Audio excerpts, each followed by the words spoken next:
Subscribe करें electrical Urdu tutorials channel को और बेल का आइकन दबाइए ताकि आपको मिल सके हमारे अपडेट सबसे पहले। बिस्मिल्लाहिर्रहमानिर्रहीम, अस्सलाम वालेकुम। मैं हूं सिकंदर हैदर और आप देख रहे हैं इलेक्ट्रिकल उर्दू ट्यूटोरियल्स चैनल। दोस्तों, आज की वीडियो में मैं आपको अपना नया जो इतना अच्छा नहीं है लेकिन ये मल्टीमीटर दिखाना चाहता हूँ और उसके बारे में कुछ गाइड दूंगा। थोड़ा बहुत मैं बताऊंगा कि इसमें क्या क्या होता है। तो ये तो एक सिंपल डिजिटल मल्टीमीटर है, किंगवा कंपनी का है और ये मैंने तकरीबन 500 रुपये के करीब ही खरीदा है, बल्कि वो 500 रुपये कह रहा था, मैंने 450 रुपये दिए थे उसको। मैं खरीदने वाला था एक अच्छा मल्टीमीटर, लेकिन मुझे जितने भी मल्टीमीटर बाजार में मिले उसमें मेरे पास कैपेसिटर टेस्टिंग का ऑप्शन नहीं था। तो इस मीटर में मेरे साथ कैपेसिटर टेस्टिंग का ऑप्शन है और इस वजह से मैंने ये मीटर को परचेज़ किया है। अब यहाँ पर अगर बात की जाए इस मीटर के बारे में, तो इसमें आपको बहुत सारे ऑप्शन मिल जाएंगे, जैसे कि एसी एम्पेयर टेस्टिंग, यहाँ पर 20 एम्पेयर तक का है। उसी तरह हमारे साथ ओहम टेस्टिंग है, वोल्टेज टेस्टिंग है डीसी और एसी, और इसी तरह हमारे साथ जो कैपेसिटर टेस्टिंग है, पैराड टेस्टिंग, वो भी मेरे पास मौजूद है। इसी तरह हमारे साथ इसमें ट्रांजिस्टर टेस्टिंग का ऑप्शन भी मौजूद है। तो यह मीटर मैंने इसलिए परचेज़ किया और इसके साथ तो कुछ चीज़ें मिलती है, मैं आपको दिखाता चलूँ। ये मीटर शेप में कुछ ऐसा है, आप देख लीजिए। और इसमें सारी चीज़ें भी मैं वीडियो में दिखाने वाला हूँ खुल के क्या क्या चीज़ें हैं इसमें। उसके बाद इसके साथ जो चीज़ मिलती है वो है ये टेस्टिंग लीड है, लेकिन ये टेस्टिंग लीड इतनी अच्छी लीड नहीं, अगर मैं इसे निकालूँ ना तो ये बेकार क्वालिटी की है।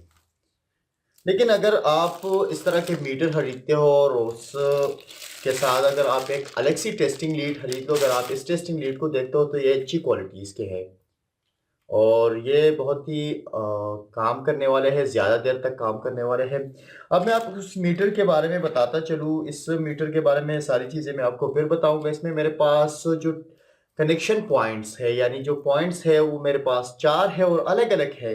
वोल्ट के लिए अलग है, कॉमन तो एक ही है। इसी तरह मेरे पास मिली एम्पेयर या कैपेसिटर टेस्टिंग के लिए अलग है और इसी तरह 20 एम्पेयर तक के लिए अलग है। तो आइए चलते हैं इस मीटर के बारे में एक छोटा सी रिव्यू मैं आपको दे देता हूँ। अगर आपको ये मीटर पसंद हो तो आप खरीद सकते हो। मैंने तो इसलिए स्पेशली क्या किस चीज़ के लिए खरीदा है, मैंने खरीदा है इससे कैपेसिटर टेस्टिंग के लिए, क्योंकि मेरे पास जितने भी मीटर थे उसमें कैपेसिटर टेस्टिंग का ऑप्शन है नहीं। मेरे पास पहले से डिजिटल 2 या 3 क्लिप मीटर पड़े होंगे। उसी तरह मेरे साथ एनालॉग मीटर्स है, इसी तरह मेरे पास और भी डिजिटल मल्टी मीटर है, लेकिन उसमें ये ऑप्शन नहीं था। और यहाँ पर आने वाला है, अगर काम आपके सामने मोटर वाइंडिंग का या आप रेफ्रिजरेशन का काम करते हो, मोटर वाइंडिंग का काम करते हो, तो उसमें हमारे साथ इस्तेमाल होते हैं कैपेसिटर और कैपेसिटर टेस्टिंग ज़रूरी है। तो इस तरह के कैपेसिटर टेस्टिंग, जैसे कि मेरे पास ये कैपेसिटर पड़ा हुआ है, तो अभी इससे वैल्यू भी जो है वो मिट चुकी है। अब ये ठीक है या ठीक नहीं है, अगर बिजली होगी तो मैं डायरेक्टली चेक कर सकता हूँ बिजली से, लेकिन उस वक़्त ये आपको जस्ट एक तार का करंट दिखाएगा, एक स्पार्क दिखाएगा और उससे अंदाज़ा लगाना होता है कि भई ये ठीक है, ये ठीक नहीं है। लेकिन ज़्यादातर लोग अंदाज़ा भी नहीं लगा पाते। हमारा तो इसमें वक़्त गुज़र चुका है, हम तो देख के ही ये कहते हैं कि भई ये काम करेगा, लेकिन फिर भी वो श्योर वैल्यू नहीं मिलती कि भई ये कैपेसिटर अगर 50 माइक्रो फैराड का है, तो अब वो कितना रह चुका है। तो दूसरी वीडियो में मैं आपके साथ ये शेयर करने वाला हूँ कि कैसे हम एक कैपेसिटर को टेस्ट करते हैं इस मीटर से। तो चलिए इस मीटर के बारे में पहले आपको खुल के बता दूँ। अच्छा जनाब, तो ये है मेरे पास वो मीटर और ये मैंने किंगवा नाम बता दिया था, लेकिन ये मुझे वाई लग रहा है, तो ये किंग वे हो सकता है ये नाम। तो आप इसे ऑनलाइन भी सर्च कर सकते हो और मैं अपनी पूरी कोशिश करूंगा कि इस मीटर को नीचे डिस्क्रिप्शन में प्रोवाइड कर दूं कि अगर आप इसे खरीदना चाहते हो ऑनलाइन तो फिर भी आप खरीद सकते हो, लेकिन ऑनलाइन इससे बेहतर मिलते हैं, इससे और भी अच्छी अच्छी क्वालिटीज़ मिलते हैं।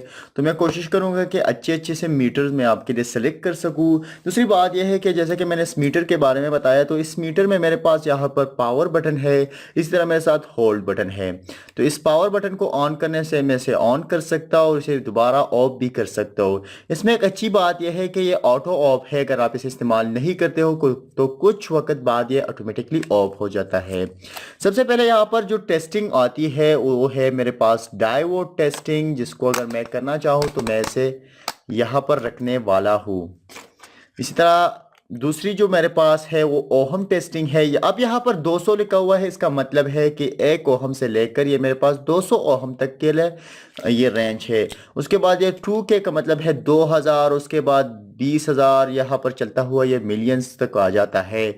उसके बाद जो नेक्स्ट ऑप्शन है वो यहाँ पर है डीसी एम्पायर का, तो 200 मिली एम्पायर, सॉरी डीसी वोल्टेज का, तो यहाँ पर 200 मिली है। उसके बाद 2 वोल्ट है, उसके बाद 20 वोल्ट है, उसके बाद 200 है, और उसके बाद 1000 का वोल्ट है।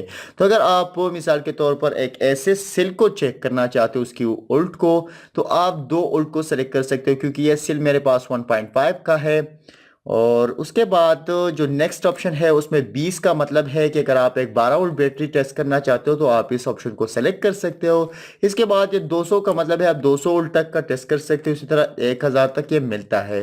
तो अगर आप सोलर पैनल इंस्टॉलेशन करना चाहते हो तो ये मीटर भी आपके लिए काम करने वाला है, क्योंकि अगर आप सोलर पैनल को सीरीज में लगाओगे तो आप इससे आसानी से टेस्ट कर सकते हो अपने कंप्लीट वोल्टेज को। उसके बाद हमारे पास ACV का ऑप्शन आता है। तो ACV का ऑप्शन आते में है हमारे पास यहाँ पर 200 मिली है, उसके बाद ये 2 है, उसके बाद ये 20 है। अगर आपके पास एक 12 वोल्ट ट्रांसफार्मर है तो ये 20 वोल्ट का ऑप्शन आप सेलेक्ट कर सकते हो।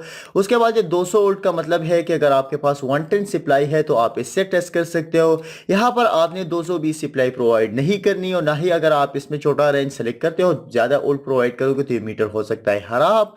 अगर आपने 220 वोल्ट टेस्ट करना है, या 440 टेस्ट करना है, या 600 वोल्ट टेस्ट करना है, तो उसके लिए आप 750 वाले ऑप्शन को सेलेक्ट कर सकते हो। अब यहाँ पर ये जो ओहम टेस्टिंग है या वोल्टेज टेस्टिंग है, ये तीनों ऑप्शन सेलेक्ट होते हैं। तो अगर आप इसको टेस्ट करेंगे तो इसके लिए आपने करना क्या है, आपने यहाँ पर ये टेस्टिंग लीड्स लेनी है, और एक रखना है कॉमन में और दूसरा रखना है इस वाले टर्मिनल में, क्योंकि यहाँ पर वोल्ट और रेजिस्टेंस का ऑप्शन है। तो आप इन दोनों में ये रखेंगे। उसके बाद ये HFE का ऑप्शन है जो ट्रांजिस्टर के लिए इस्तेमाल होता है। तो अगर आप इस ऑप्शन पे ये रखते हो तो ट्रांजिस्टर यहाँ पर इंसर्ट करोगे PNP या NPN, तो उससे आपका काम हो सकता है। अगर आप इलेक्ट्रॉनिक्स का काम करते हो तो ये आपके लिए अच्छी मीटर साबित हो सकती है। उसके बाद ये पेराड का ऑप्शन है, यानी आप इससे कैपेसिटर टेस्टिंग कर सकते हो। अगर आप एक ऐसा कैपेसिटर टेस्ट करोगे जैसे कि मेरे पास है ये 3.5 UF का कैपेसिटर, तो ये कैपेसिटर मैं इस ऑप्शन से सेलेक्ट करूँगा। यहाँ पर मेरे पास 2 से ज़्यादा है तो मैं 20 को सेलेक्ट करूँगा। अगर मैं ये कैपेसिटर टेस्ट करना चाहता हूँ तो ये मेरे पास तकरीबन 50 UF है, तो इसको टेस्ट करने के लिए मैं ये 200 का ऑप्शन सेलेक्ट करने वाला हूँ। तो इसके लिए मैं क्या करूँगा, इसको हटाऊँगा और यहाँ पर रख दूँगा तो मेरा काम हो जाएगा। इस पर नेक्स्ट वीडियो में मैं बात करूँगा तफसील से, तो इससे मैं कैपेसिटर टेस्टिंग कर पाऊंगा। अब जो नेक्स्ट ऑप्शन आती है वो मेरे पास है डीसी एम्पायर का। तो मैं अगर डीसी एम्पायर को यहाँ पर टेस्ट करना चाहूँ तो यहाँ से भी कर सकते हो। अगर मैं इसको ज़्यादा कर देता हूँ, 20 एम्पायर तक ले जाता हूँ, तो फिर मुझे ये ऑप्शन यहाँ से हटाना होगा और मुझे यहाँ पर रखना होगा। लेकिन यहाँ पर आपने एक बात हमेशा याद रखनी है कि यहाँ पर अगर आप टेस्टिंग करेंगे तो 10 सेकंड से ज़्यादा आप नहीं करेंगे, और हर 15 मिनट बाद ही करेंगे, क्योंकि अगर आप इस तरह जल्दी जल्दी करेंगे तो ये आपका मीटर हो सकता है ख़राब। इसका जो एम्पायर टेस्टिंग का ऑप्शन है वो ख़राब हो सकता है, वो इतना ज़्यादा लोड के लिए बना हुआ नहीं है। तो आप 10 सेकंड से ज़्यादा इस पर ये टेस्टिंग नहीं करेंगे, और यहाँ पर ये 20 एम्पायर तक आप कर सकते हैं। उसके बाद AC एम्पायर टेस्टिंग भी उसी तरह है, आप 20 एम्पायर तक कर सकते हैं, लेकिन आपने 10 सेकंड से ज़्यादा नहीं रखना। और अगर आप एक बार टेस्ट कर ले तो उसके बाद 15 मिनट के बाद ही टेस्ट करना है। तो ये तो था हमारा मल्टीमीटर का एक छोटा सा रिव्यू। नेक्स्ट वीडियो में हमने ये सारी चीज़ें तो बता दी है कि भाई ये कैसे कैसे करना है। यहाँ पर ये डायोड टेस्टिंग का ऑप्शन है वो कैसे यूज़ करना है, अगर आपको उसके बारे में जानना है, या किसी भी वोल्टेज टेस्टिंग के बारे में, एम्पायर टेस्टिंग के बारे में, या DC एम्पायर टेस्टिंग के बारे में जानना है, तो आप नीचे कमेंट सेक्शन में बताइए, मैं उस पर प्रैक्टिकली वीडियो बनाऊंगा। अब नेक्स्ट वीडियो में मैं कैपेसिटर टेस्टिंग इस मीटर के जरिए आपको सिखाऊंगा, क्योंकि मेरे पास जितने भी मीटर्स हैं, जैसे कि मैंने इस मीटर के बारे में बताया था, इसमें मेरे पास सेंटीग्रेड, उसी तरह ये टेम्परेचर के है, उसके बाद ओहम टेस्टिंग है, इसी तरह मेरे पास और भी बहुत सारे ऑप्शन है, लेकिन मेरे पास कैपेसिटर टेस्टिंग का कोई ऑप्शन मौजूद नहीं है, इसलिए मैंने ये मीटर ख़रीदा है। मैं अच्छा मीटर ख़रीदना चाहता था, कुछ महंगा और भी बहुत, इससे जो और भी अच्छी क्वालिटी थी, लेकिन वो उसमें मेरे पास ये कैपेसिटर टेस्टिंग का ऑप्शन नहीं था, इसलिए मैं ये मीटर खरीद कर लाया हूँ। बहरहाल आगे जाके हम इसके सारे प्रैक्टिकल्स देने वाले हैं। इसी के साथ ही आज की वीडियो ट्यूटोरियल खत्म होती है। मजीद ट्यूटोरियल के लिए हमारे यूट्यूब चैनल को जरूर सब्सक्राइब कीजिए, हमें अपने दुआओं में याद रखिए। अगर आपको ये वीडियो अच्छी लगी हो तो इस वीडियो को लाइक और शेयर जरूर कीजिए। अल्लाह हाफिज।